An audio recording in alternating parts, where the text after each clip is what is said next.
السلام عليكم ورحمة الله وبركاته. متابعين قناة هواياتي.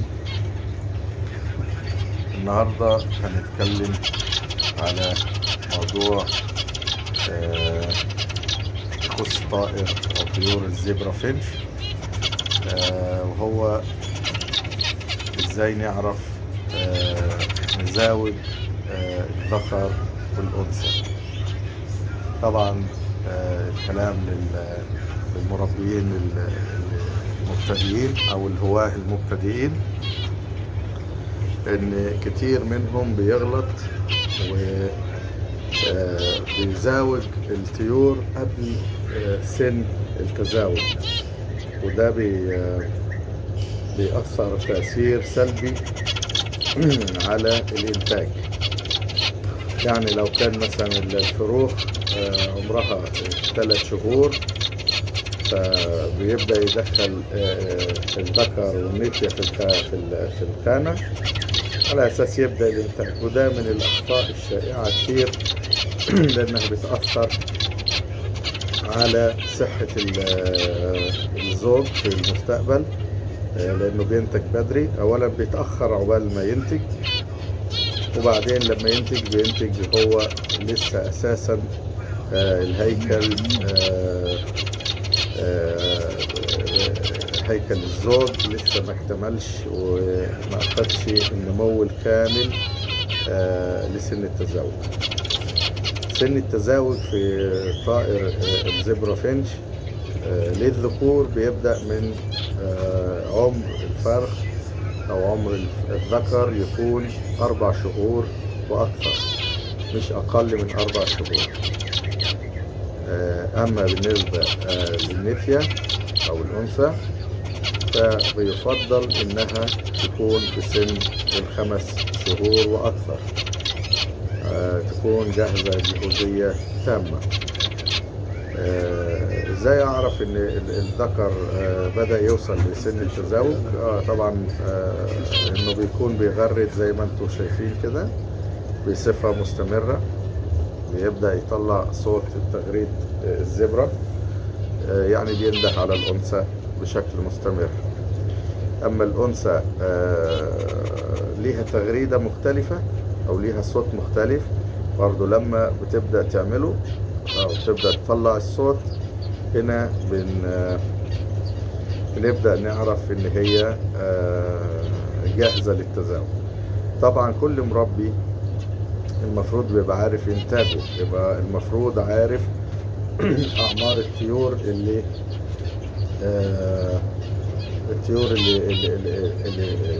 أنتجت عنده، بيسجل في دفتر.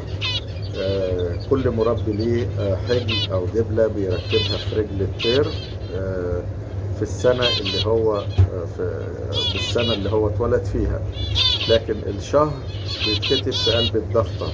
رقم الحجل مثلا 5 فرخ مولود مثلا في شهر 1، يبقى إذا طلع بيبان ذكر أو أنثى بعد شهر فنبدأ نقول إن ده بعد 4 شهور جاهز للتزاوج.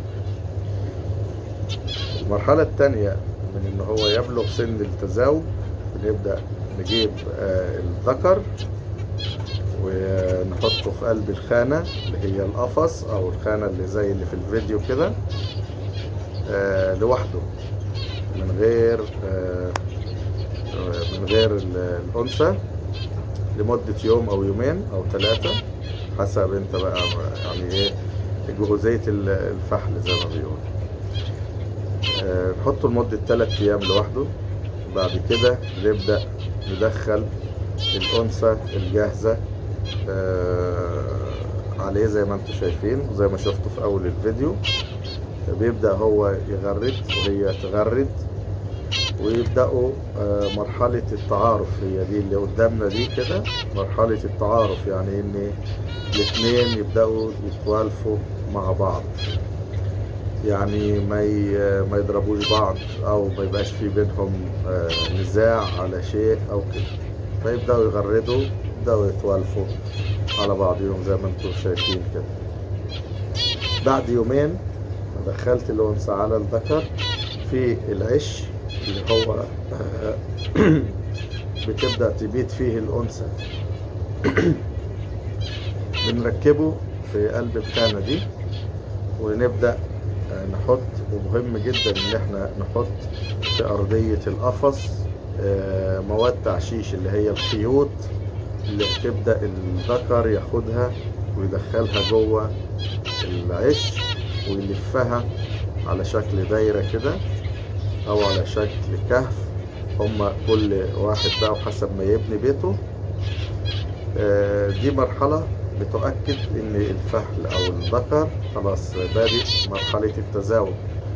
هنا النتية بتبدأ تحمل البيض، فبنبدأ احنا نديها كالسيوم عشان تبدأ تجمع عنقود البيض اللي هيبدأ بعد كده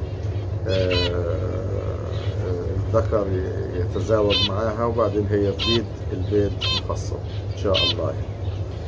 بعد فترة حوالي اسبوع بتبدأ النتية تدخل العش، ترقد وتوضبه، وبعد كده بتبدأ ان شاء الله تبيض اول بيضة.